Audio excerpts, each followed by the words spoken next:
Vamos a hablar acerca de eh, algunas personas, según algunas estadísticas, al 2000, cerca del 2020, habían más de 3 millones de gringos, sin contar los colombianos, padeciendo de estas circunstancias, siendo acumuladores, y son tantos que hasta hay 2 o 3 programas de televisión que tratan con ellos.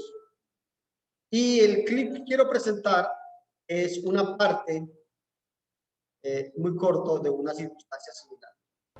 Soy Patty. Y en la Biblia dice, confiesa tus pecados. Y mi primer pecado es acumular. No sé lo que hay dentro de cada caja, ni dónde, ni nada. Es solo una gran masa de cosas.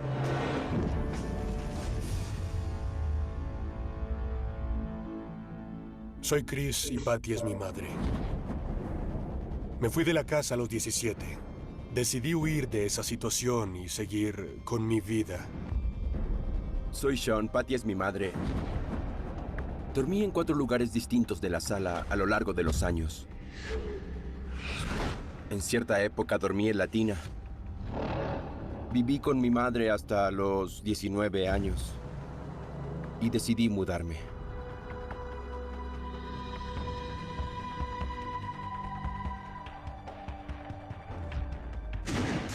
Le dije, debes salir y venir conmigo. Porque morirás.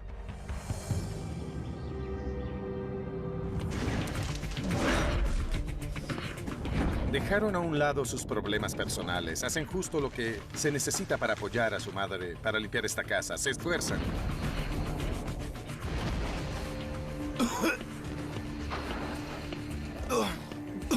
Muy bien. ¡Precioso!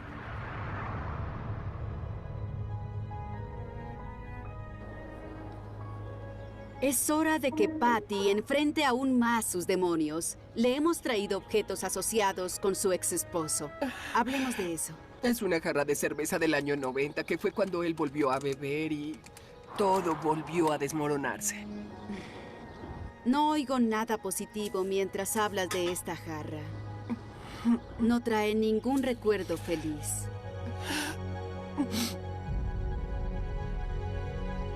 La conservaste durante décadas. Es hora de sacarla de aquí. Te odio por lo que me hiciste, por lo que le hiciste a mi vida y lo que hiciste a mis hijos.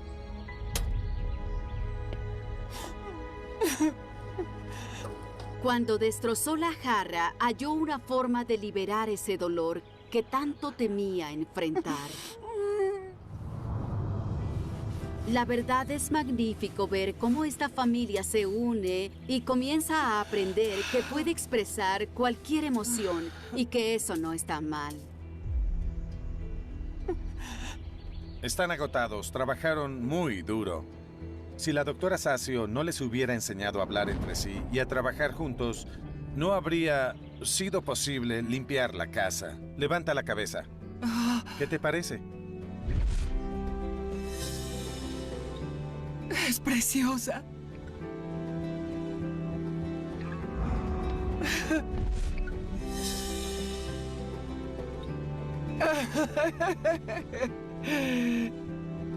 Es increíble, ¿cierto? Es maravillosa. No hallo palabras para decir cómo me siento. No puedo expresar lo agradecida que estoy. Mis nietos pueden venir a mi casa a pasar la noche por primera vez en sus vidas.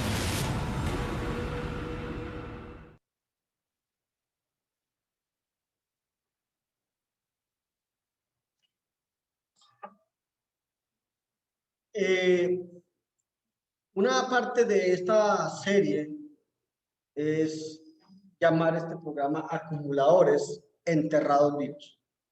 Porque cuando la gente acumula y acumula y acumula, efectivamente son enterrados por la propia basura, por la cochinada que ellos tienen allí. Algunos se enfrentan a esa compulsión de acumular cosas materiales, ¿no? con frecuencia haciéndose daño a sí mismos. En varios de estos programas, cuando están desalojando, botando, encuentran cosas demasiado tóxicas, peligrosas, ratas, ratones, cucarachas, es decir, todo tipo de cosas que les hace daño a ellos mismos. En muchos de estos casos a la gente hay que obligarla a que elimine, a que saque todas esas cosas que tienen adentro, porque no solamente les hacen daño a ellos, sino también a su entorno, ¿cierto? Pero es más peligroso acumular afrentas, pecados contra Dios y creer que éstas desaparecen por sí solas. Se me ocurrió meditar en este tema cuando predicaba a algunas personas, porque hay como dos tipos de personas, aquellos que están aferrados a la basura, ¿no? Como en el caso pues de este personaje, de los millones que hay en el mundo, que se pegan de las cosas de, para algo me ha de servir. Yo creo que más de uno de nosotros en nuestras casas tenemos mucha basura guardada. A veces, digamos, los trasteos son buenos para uno darse cuenta de la cantidad de basura que uno tiene. Y llamo basura a aquellas cosas que, aunque pueda ser que le sirvan a uno cuando uno tenga por ahí 80, 90 años, puede ser que le sirvan. No digo que no sirvan, sino que para qué las tiene. Hay muchos especialistas, motivadores que enseñan a sacar la basura. Es decir, lo que usted ya no usó, dicen por ahí, lo que usted ya no usa en... ¿Cuánto, mija? Vieran cómo me tiene el ropero. Lo que usted ya no usa en 6 meses, eso ya no lo va a usar. Entonces ya empiezan a desalojar. Es bueno ese tipo de limpiezas. Y uno a veces, uno como que dice, es que eso me va a servir. Y es el sentimiento de estas personas. Para algo me sirve. Voy por la calle, encuentro un tarro, esto me sirve. ¿Sí?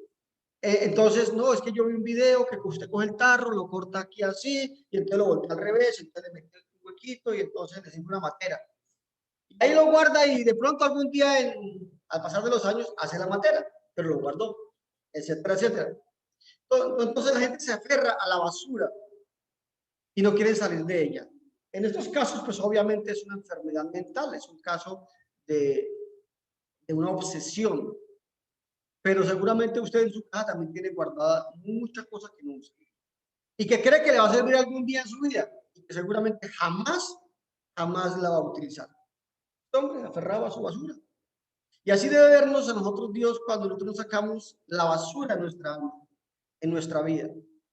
Ahora, algo que me pareció interesante es que esta señora llega a un momento en el cual le hacen darse cuenta de eso. Ella empieza reconociendo. La Biblia dice que el pecado, ¿cómo es que empezó diciendo? Algo así, el pecado. ¿Cierto? Que hay que, o sea, ella reconoce entonces su pecado. Dice, mi primer pecado o mi pecado es acumular.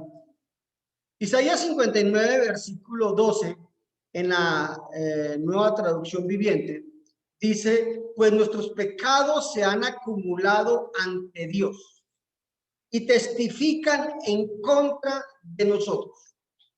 Así es, sabemos muy bien los pecadores que somos. Así lo advierte esta versión, este texto de Isaías. Nuestros pecados se han acumulado ante Dios. Resulta que se habla de 7 pecados capitales, ¿no? Como la avaricia, la pereza, la gula, la ira, la envidia, la lujuria, la soberbia, y serán estos realmente los 7 pecados capitales. Porque eso es lo que se enseña o lo que se cree a través del tiempo, ¿no? Como quien dice, aparentemente estos son los pecados mortales, pero hay pecaditos veniales, dicen algunos. Pecaditos que no le hacen daño a nadie. Pecaditos blancos. No, eso no es cierto. No son 7 pecados capitales. Todo pecado es infracción contra la ley de Dios. Toda cosa que va en contra a la instrucción o prohibición de Dios es pecado. La mentira es pecado. Y la mentira o los mentirosos encabezan la lista de aquellos que no van a entrar al reino de los cielos. Entonces no son 7, Son todo tipo de acciones, vuelvo y repito, que van en contra de la voluntad de Dios. Llega el momento en donde muchos de nosotros hemos dicho, no voy a volver a pecar. No voy a volver a hacer eso que está mal hecho. Qué embarrada. Qué pecador que soy. Qué mal he actuado. Y digamos que esa primera acción es fantástica.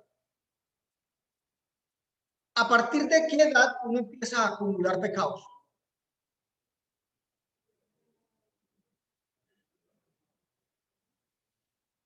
¿Cuántos años ha acumulado pecados? O ya no usted, o usted ya no acumula pecados. Porque la pregunta sería en este momento, para mis hermanos, si han acumulado pecados. No estoy diciendo si han pecado, porque aquí más de uno, ¿y para qué les digo? Hasta yo. El asunto no es si han pecado, es han acumulado pecados. A mí se me ocurrió la idea del tema cuando le preguntaba a dos personas como Cornelio. La Biblia habla de Cornelio en el capítulo 10, de un hombre que era piadoso. ¿Qué significa la palabra piadoso? Practicante de la fe. Era temeroso de Dios, no solamente él, sino toda su casa. Oraba a Dios siempre y hacía muchas limosnas al pueblo. Era un hombre que cualquiera podría haber dicho, este personaje se muere y derechito para el cielo. Porque era un hombre moralmente bueno. Pero resulta que el hombre tenía un montón así de pecados guardados. Pero ¿cómo así? Él, pues eso fue lo que le dijo un ángel. Porque un ángel se le aparece, enviado por Dios, y le dice, vea, señor don Cornelio, todo lo que usted es, todo lo que usted hace es perfecto. Está bien a los ojos de Dios. Pero usted tiene un guardadito allá. Él venía acumulando pecados hasta alguna parte de su vida en la cual él decidió, voy a seguir al Dios de Israel. Voy a hacer la voluntad de lo que él pide. Pero lo que él no sabía era que todo lo que él había hecho antes, ¿dónde estaba? Estaba almacenado.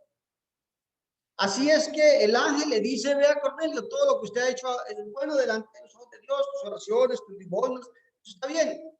Pero mande llamar a Pedro, que está en casa de un curtidor, y dígale que venga, para que cuando él venga, le diga, o usted pueda oír las palabras por las cuales usted puede llegar a ser salvo, tú y tu casa. ¿Cómo que Cornelio no era salvo? Cornelio no era salvo, pero se hacía la voluntad de Dios, pero no era salvo, porque él tenía acumulado sus pecados. ¿Estaría arrepentido Cornelio antes de empezar a seguir los caminos del Señor? Claro, claro. Han habido acumuladores como esta mujer. Bueno, repito, son muchos capítulos que han dado esa película, esa serie, que ha llegado el momento en donde han dicho, no quiero más. Ayúdenme, por favor. Otros no quieren la ayuda, otros buscan la ayuda. Ayúdenme, yo no quiero más. Y empiezan a luchar para no acumular más. Yo no quiero acumular más. Entonces, la primera parte es la parte positiva del asunto. Primero, reconocer. Segundo, no volver a llevar nada a su casa. Y puede ser que jamás vuelva a llevar un frasco o una basura a la casa. Y que se haya arrepentido y que haya llorado y haya dicho como esta mujer por culpa de su compulsión, obsesión, sus hijos se fueron muy jóvenes de la casa porque no quieran vivir con ella en medio de la basura. Y entonces puede ser que diga, sí, mis hijos se fueron, soy culpable, estoy arrepentida, etcétera, etcétera. Hasta ahí la cosa va bien. Bueno, ¿y entonces qué? ¿Qué hacemos con el chiquero que tiene adentro? ¿Qué hacemos? Algunos creen que por el arrepentimiento, por el llorar, y por cambiar su forma de actuar, ya, solucionado el asunto. Resulta que no es cierto. Romanos 2:5 dice, mas por causa de tu terquedad y de tu corazón no arrepentido, estás acumulando ira para ti en el día de la ira y de la revelación del justo juicio de Dios. Uno puede ir acumulando ira. Uno puede ir acumulando pecados. Y necesita limpiarlos, sacarlos de su vida. Tengo que ausentarme.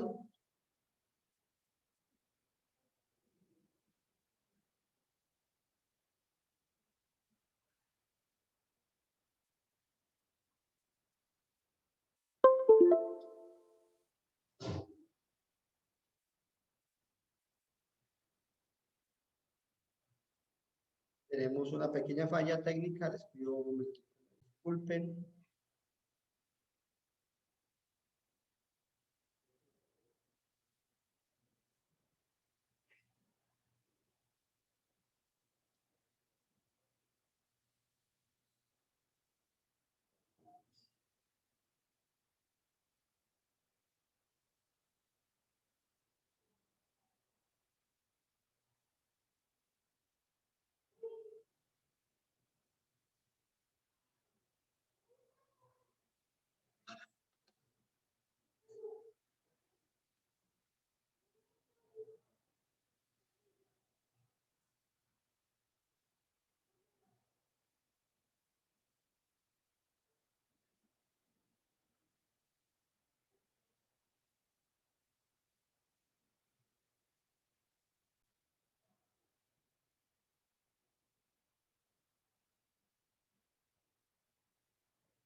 Decíamos que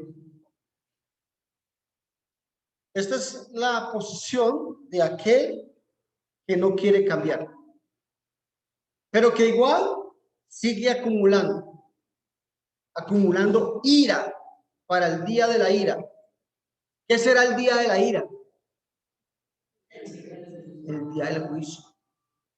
Entonces, cuando solamente pensamos en el día de que el Señor venga y nos va a llevar al cielo, sí, sigamos viendo películas de Walt Disney, porque puede ser que sí, que venga el Señor y vamos para el día no de la ira, sino para el día del gozo, ¿verdad? Pero también será el día de la ira, el día en el que Dios va a decir, yo te dije, yo te mandé decir, yo te mostré, yo te revelé, yo puse a mi hijo para que muriera por ti, pero tú no quisiste hacer caso. Podemos estar acumulando ira, porque el desobedecer al Señor genera ira en el Señor. Claro que Él se enoja, ¿sí? Algunos son así. Se les predica la palabra. No.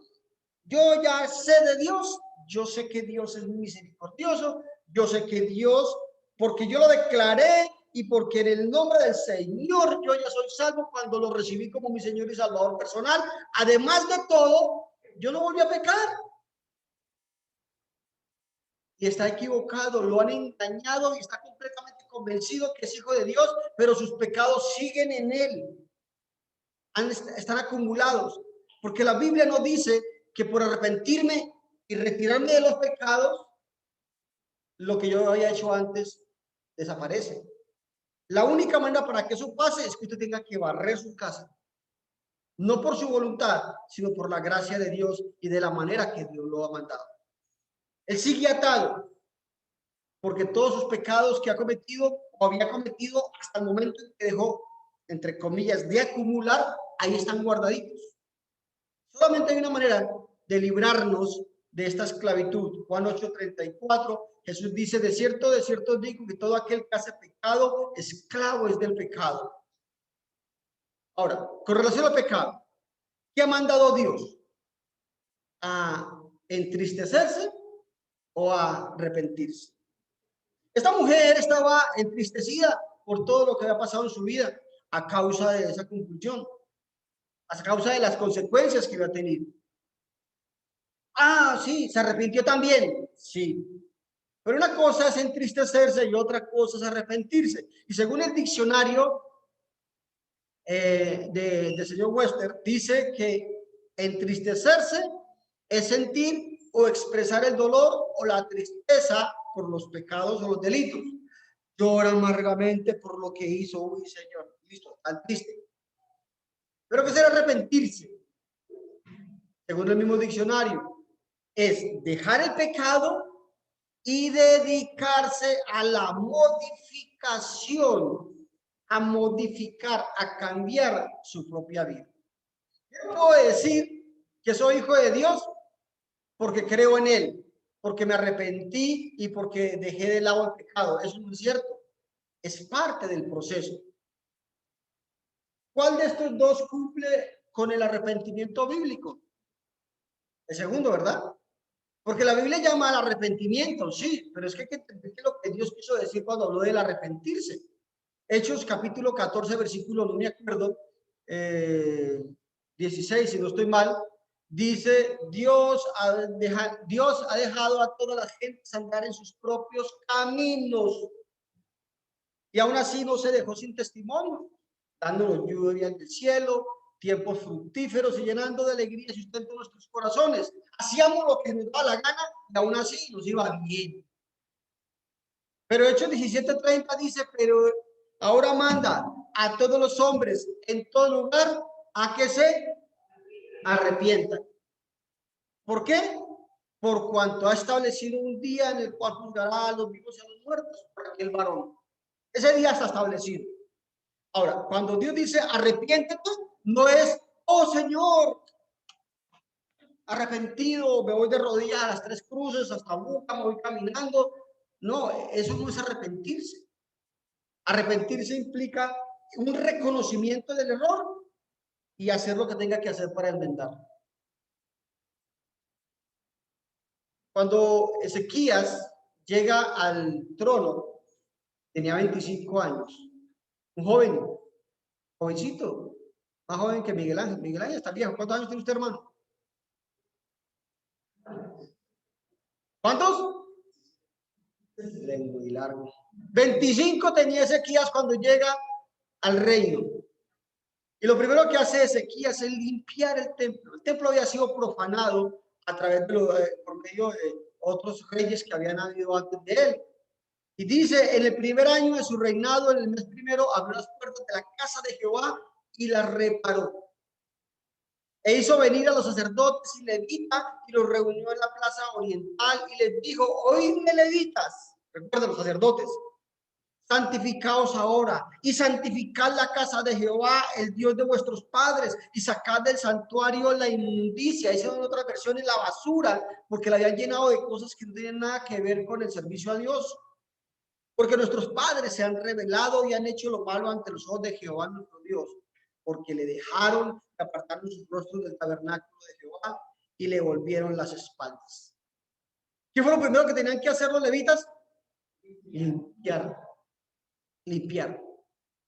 Cuando nosotros pensamos en nosotros como seres humanos y nos han hecho esta pregunta, ¿quieres ser limpio de todo pecado? Dígame quién no. Levante la mano el que no. A todos, ¿sí o no? Y los que nos convertimos en hijos de Dios es porque queríamos ser limpios de todo pecado. El problema es cuando uno está o se siente limpio, ¿no? Porque cuando yo ya me siento limpio y me dicen, es que tienes que limpiarte, pero... o sea, no entiendo. Nadie va a donde Harold a que Harold le descubra una enfermedad, ¿sí o no? O Alejandra, ¿así? Ay, yo vino de la doctora Alejandra que me diga, doctora, aquí tengo yo. ¿Pero usted qué siente? No, yo estoy bien. Venga, lo miro, está bien, aquí vine aquí a perder el tiempo. ¿Quién va al médico? El enfermo o el que no quiere trabajar, ¿sí? Para que le den una incapacidad. Pero legalmente, el que siente que está sano no busca al médico. Y eso sí es lo peor que hacen estas sectas o estas iglesias cristianas hoy en día. Enseñándole a la gente que por arrepentirse y apartarse del pecado ya están limpios. Y eso es falso de toda falsedad. Eso es parte del proceso. Es dejar de acumular, pero lo que tenía ahí guardado, ¿qué? Mire, la única manera de poder ser limpios es a través de lo que nos dice la palabra de Dios. Primera de Juan 1:7 dice, pero si andamos en luz, como Él está en luz, tenemos comunión unos con otros. Y la sangre de Jesucristo, su Hijo, nos limpia de todo pecado. Pero usted ha escuchado, seguramente diga, declara por fe que la sangre de Cristo te limpia de todo pecado. Olvida, quedan limpios, hermanos. Ya parezco pastor evangélico, ¿sí o no? Y la gente se cae, la gente siente que Cristo le limpió los pecados. Eso es falso. Dice, y de Jesucristo, el testigo fiel, el primogénito de los muertos y el soberano de las reyes de la tierra, al que nos amó y nos lavó de nuestros pecados con su sangre. Muy bien, hemos hablado de dos pasajes en los cuales la Escritura nos dice que Dios nos lava a través de su Hijo, de la sangre de su Hijo. ¿Pero en qué momento? ¿Cuando me arrepiento? No. ¿Cuando me lo confieso? No. ¿Cuando lo recibo como mi Señor y Salvador personal? No. Eso no está en la Biblia. Es solamente cuando yo muero con Cristo. Primeramente, reconociendo que estoy muerto. Porque Romanos 6:23 nos dice que la paga del pecado es muerte. Estoy separado. Muerte significa separación. Estoy separado de Dios por causa de mi pecado. ¿O quién de ustedes no ha mentido? Levante la mano. ¿Quién no ha dicho una grosería? ¿Quién no ha deseado el mal del prójimo? ¿Quién ha desobedecido a Dios? Todos, ¿sí o no? Eso nos ha apartado de Dios. El hombre está dividido, separado de Dios. Dice Isaías 59, 1 y 2. Nuestros pecados, nuestras iniquidades han hecho separación, división. El hombre está muerto a causa del pecado y necesita un puente para pasar al Padre. Y ese puente es Cristo, su sangre. No que crea en Cristo porque los demonios creen en Cristo, sino que tiene que obedecer a lo que Cristo dijo.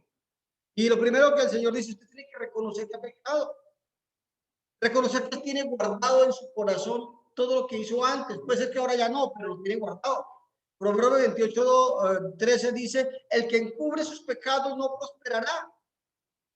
Usted ha visto que gente que coge paredes muy sucias y lo primero que hacen es coger una pintura y cuando lo primero que tenía que haber hecho era coger y limpiar la pared, lijarla y ahí se ponga de la pintura. ¿O cuántos de nosotros al barrer no metemos debajo del tapete de la alfombra la basura? Yo no. Yo la meto debajo de los cajoncitos por ahí. Cuando diga que barres que se da cuenta. Pero no, el asunto es que no se trata de encubrir, hay que reconocer. Más el que los confiesa y se aparta, alcanzará misericordia. Esto es para los judíos, ¿no? Pero sin embargo es parte de lo que nosotros debemos hacer. Porque cuando se lee Proverbios, nos está leyendo el nuevo pacto donde Jesús dijo la manera como se obtiene la misericordia. Esto es parte del reconocer y apartarse. Primera Juan 8:10 dice 8, si decimos que no tenemos pecado, nos engañamos a nosotros mismos y la verdad no está en nosotros.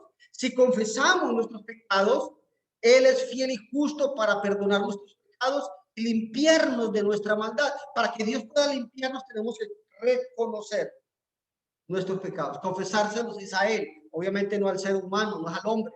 Eso que se inventó la iglesia romana hace muchos años para que la gente les cuente todas las sociedades cochinas que han hecho, eso no es de Dios. El confesar nuestros pecados es a Dios, es reconocer. Juan nos cuenta la historia de un hombre llamado Cornelio, un sacerdote que va donde Jesús de noche y le dice, Rabí, sabemos que tú has venido de parte de Dios, porque nadie puede hacer lo que tú haces si no está Dios con él. Ese sacerdote y los sacerdotes reconocían que Jesús venía de parte de Dios. Jesús le dice, de cierto te digo, que el que no naciere de nuevo no puede ver el reino de Dios. Él, un anciano, dice, ¿cómo hago yo para ver el nacer de nuevo? No entiendo. Nicodemo le dijo, ¿cómo puede un hombre nacer siendo viejo? ¿Puede acaso entrar por segunda vez en el vientre de su madre y nacer? El Señor le respondió, de cierto te digo, que el que no naciere del agua y del Espíritu no puede entrar en el reino de Dios. Para entrar al reino de Dios no basta con arrepentirse, es parte de. Para entrar al reino de Dios es necesario confesar a Cristo, es parte de. Pero usted tiene que nacer del agua y tiene que nacer del Espíritu. Son dos elementos necesarios en el nuevo nacimiento. La Biblia llama al nacer del agua una sepultura. Llama al bautismo una sepultura. Romanos 6:4 dice, porque somos sepultados juntamente con él para muerte, ¿por medio de qué? A fin de que como Cristo resucitó de los muertos por la gloria del Padre, así también nosotros andemos en vida nueva. ¿Recuerdan lo que le dijo a Nicodemo? El que no nazca del agua y del Espíritu no puede entrar. Y la gente es engañada en las iglesias cristianas naciendo, entre comillas, del Espíritu. ¿Por qué? Porque han escuchado una palabra, les ha sacudido, les ha conmovido, los ha llenado de alegría, de tristeza, de emoción, han llorado, lo que sea. Imagínense lo que usted quiera. Y luego le han dicho que confiese con su boca que acepta a Jesús como su Señor y Salvador personal. Esa persona en ese momento nació, por decirlo de alguna manera, del Espíritu. Pero salió, le dio COVID y colgó los guayos. ¿Se salvó? Según Jesús, no, porque no nació del agua. Ahora, el nacimiento del agua debe ser hecho también de la manera correcta y con el propósito correcto. Porque Juan Bautista bautizó, ¿o no? Tenía autoridad y autoridad del cielo. Pero cuando Jesús ordenó el nuevo bautismo, todos los que habían sido bautizados en el bautismo de Juan, adivinen qué, se tuvieron que volver a bautizar. Porque Juan bautizó para arrepentimiento, pero Jesús dijo que el bautismo en él era para el perdón de los pecados. ¿Sí, hermano? Usted cuando se bautiza la iglesia carismática tiene aquí al reino de Dios, digamos, si se bautizó con el propósito correcto, como vemos en Hechos 19. En Hechos 19 Pablo encuentra a ciertos discípulos que habían sido bautizados de la manera correcta, es decir, sumergidos en agua, con el propósito correcto para arrepentimiento en ese momento, según Juan Bautista. Pero cuando llega y Pablo les pregunta, ven que ahora el propósito del bautismo era diferente. Por tanto, tuvieron que bautizarse con el propósito correcto para el perdón de los pecados. Si una persona se bautiza en una iglesia cristiana que no es de Cristo, no lo hace por lo general para perdón de pecados, porque a ellos les han dicho que sus pecados les fueron perdonados al arrepentirse y a recibir a Cristo como su Señor y Salvador personal. Que en ese momento sus pecados fueron perdonados, que ahora es hijo de Dios y que su nombre ha sido escrito en el libro de la vida. Luego hace un curso y también lo bautizan. Pero ese bautismo ya no es para lo que dijo Dios, para lo que lo ordenó Cristo.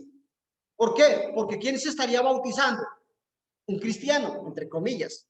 Un hijo de Dios. ¿Cómo así? Eso no tiene lógica. ¿Ves? Uno tiene que llegar a las aguas del bautismo teniendo en mente que no es hijo de Dios, que es enemigo de Dios, que está separado de él, pero que él le está brindando la oportunidad a Dios de adoptarlo. Si el que se bautiza no es consciente de que es enemigo, pecador, no hijo ni cristiano, el bautismo no tiene validez, no cumple el propósito. Por eso es importante entender que ahí es donde muere el viejo hombre, es ahí, ¿sí? Y que resucita juntamente con Cristo. Colosenses 2:12 nuevamente habla de lo mismo. Sepultados con Cristo en el bautismo, en el cual fuisteis también resucitados con él, mediante la fe en el poder de Dios que le levantó de los muertos. Cuando uno llega a las aguas del bautismo, debe reconocer que está siendo sepultado. Eso es lo que hizo Sabi esta mañana, que hizo Oma y su esposo esta semana también.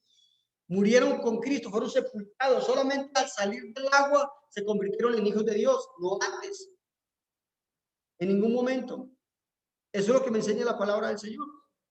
Usted tiene que ser sepultado en agua con el propósito correcto, porque miren, nuestros amigos pentecostales unitarios, ellos bautizan para perdón de pecados. Ahora, uno podría decir, entonces, un pentecostal bautizado, y ellos dicen que tiene que ser en el nombre del Señor Jesús, también es hijo de Dios. Bueno, yo no creería eso si observo el pensamiento de Dios, porque primera de Juan, capítulo 2, versículo 20, dice que aquel que niega al Padre es el anticristo. Y ellos creen que no existen tres personas.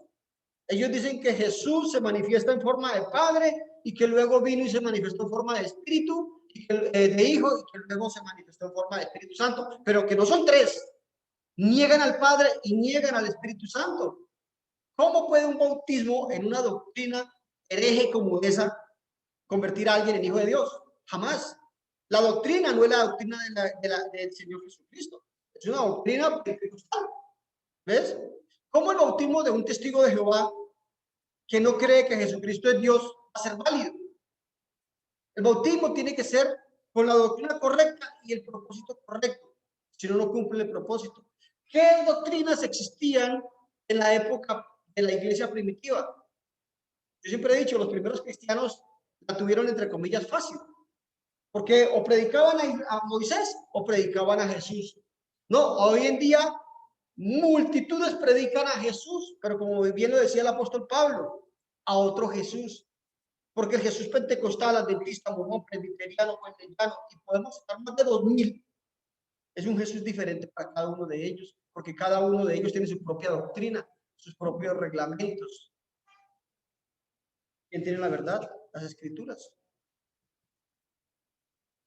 ¿Por qué deberíamos ser bautizados? Bueno, tenemos que lavar, barrer nuestra casa. Debemos creer en Cristo, por supuesto, antes del bautismo. Jesús dijo, recién resucitado, en Marcos 16, versículo 15, no lo tengo acá, dijo, vayan y prediquen el evangelio. ¿Cuál evangelio? El evangelio.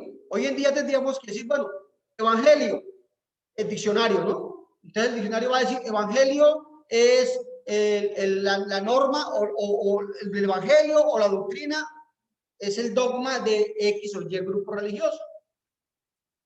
Pero el evangelio de Cristo dice, vayan y prediquen el evangelio a toda criatura. El que creyere y fuere bautizado, pero no, en otros evangelios, el que crea, se arrepiente y reciba a Cristo como su Señor y Salvador personal. Y eso no está en la Biblia. Jesús recién resucitado, nuevo pacto, nueva alianza. A partir de ese momento ya dio una nueva orden, que el que creyera en el evangelio y fuera bautizado, inmersión, para el perdón de pecados, podrá ser salvo. No hay otra manera de limpiar la casa, no hay otra manera de que lo que habíamos acumulado durante tantos años se ha borrado. Es la única manera. Por supuesto que el arrepentimiento debe existir antes. Cuando Pedro, y los otros apóstoles predicaron la primera vez el evangelio, el día del Pentecostés, en Hechos 2:38, cuando los israelitas escuchan el evangelio, Pedro les dice, ustedes son culpables. Ellos dicen, oh, se entristecieron, se compungieron de corazón, dice el verso 37, y preguntan, ¿qué hacemos ahora? ¿Y ahora qué? Pedro les dijo, arrepentíos y bautícese cada uno de vosotros en el nombre de Jesucristo. ¿Para qué? Para el perdón de los pecados. Y recibiréis el don del Espíritu Santo, la salvación. El bautismo tiene que ser con el propósito correcto. Ténganlo por seguro, que ninguna de ustedes, mis hermanas, si usted ve una camisa blanca, dobladita, usted la huele a limpio, usted dice, ¿será que la lavo? Bueno, peguémosle una jugadita. Una jugadita no es lo mismo que una lavada. Cuando usted sabe que huele a feo, que está sucia y percudida, usted la lava ¿cómo? A conciencia. ¿Ve? Peguémosle una jugadita. Eso es lo que ha pasado con nuestros amigos que han formado parte de alguna denominación o iglesia cristiana. En ese contexto doctrinal enseñan el error. Lo hacen con buena intención, pero es un error. Dice Hechos 2:41, así que los que recibieron su palabra fueron bautizados el primer día que se establece la iglesia y se añadieron aquel día como 3,000 personas. El día se añadieron. Miren, el versículo más triste de la Biblia es Apocalipsis 20:15. Y el que no se halló inscrito en el libro de la vida fue lanzado al lago de fuego. ¿Cuántas veces hemos estado esperando que aparezcamos en una base de datos para alguna cosa, reclamar alguna situación? O usted no aparece aquí registrado. ¿Cómo así? ¿Cómo así? Bueno, eso es lo que va a pasar el día del juicio final. Si su nombre no ha sido inscrito en el libro de la vida, el cual sucede cuando usted muere con Cristo. Dice que su nombre es escrito en el libro de la vida. No cuando usted recibe a Cristo como su Señor y Salvador personal. Eso no está en la Biblia en ninguna parte. Colosenses 1:13 dice, el cual nos ha librado de la potestad de las tinieblas y trasladado al reino de su amado Hijo, en quien tenemos redención por su sangre, el perdón de pecados. ¿En qué momento recibimos el perdón de pecados? ¿En qué momento nos son lavados los pecados? ¿En qué momento nos son borrados los pecados? Allá, con la sangre de Cristo. Allá. Claro, creyendo y arrepentido y habiendo confesado que Él es poderoso para hacer eso ahí, en el agua. Estamos antes de Cristo en el reino de las tinieblas, pero después de morir con Cristo pasamos al reino de la luz. Primera de Pedro, capítulo 3, verso 21, dice, el bautismo que corresponde a esto ahora sí salva. Es increíble cómo algunos manipulados mentalmente les dicen, no lee aquí, si ve que no salva, le borran la S.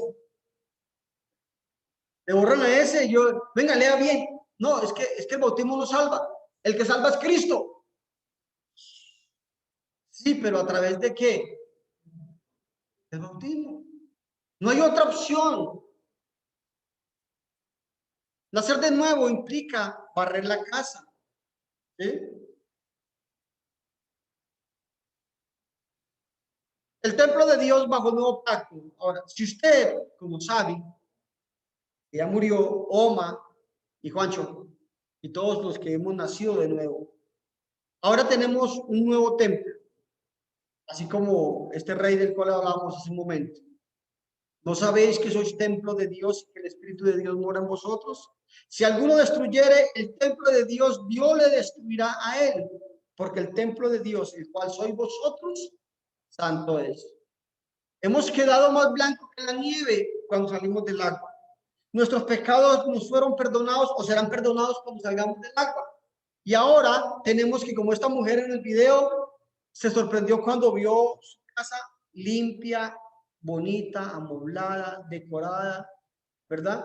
Así queda nuestra alma, así queda nuestro ser interior cuando lo hacemos de la manera correcta. La vida de un cristiano, así como el templo de Dios, es una casa que puede y debe mantenerse limpia o llenarse de basura. Usted escoge qué le mete a esta casa. 2 Corintios 6:14, porque ¿qué compañerismo tiene la justicia con la injusticia? ¿Y qué comunión la luz con las tinieblas? ¿Y qué acuerdo hay entre el templo de Dios y los ídolos? Porque vosotros sois el templo del Dios viviente. 7:1 de 2 Corintios. Así que, amados, puesto que tenemos tales promesas, limpiémonos de toda contaminación de carne y de espíritu, perfeccionando la santidad en el temor de Dios. Se hace un momento que si ustedes han acumulado pecados, hermanos, porque ya como cristianos, seguramente de vez en cuando traemos basura a nuestra casa, pero tenemos que ver de una, ya siendo cristianos, no podemos volvernos a bautizar. Ya siendo hijos de Dios, habiendo hecho el bautismo de la manera correcta, la doctrina correcta, tenemos ahora nuestro desinfectante espiritual. Primera de Juan 2 dice que tenemos nuestro abogado. Hijitos míos, estas cosas os escribo para que no pequéis. Si alguno hubiere pecado, abogado tenemos, no Orlando, abogado tenemos para con el Padre, a Jesucristo el justo. Siendo ya hijos de Dios, no podemos acumular pecados, hermanos. No podemos acumular rencores, envidias, celos, ¿no? ¿Qué es lo que puede llegar a pasar entre la hermandad? No lo podemos acumular. ¿Cómo nos limpiamos de contaminación de carne y de espíritu? Perfeccionándonos en la santidad y en el temor de Dios. Hay que sacar de adentro esas cosas que aún nos están haciendo peso, que aún nos están haciendo estorbo, hermanos. ¿Sí? Hay que sacar esa basura. ¿Qué la saca? La palabra de Dios. Estas cosas que tenemos en nuestro corazón, en nuestra vida pasada, y que seguramente algunas de ellas seguimos arrastrando. No las acumulemos, porque podrán llegar a ser un estorbo en el momento de ir a la presencia del Señor. Dios les bendiga, hermanos.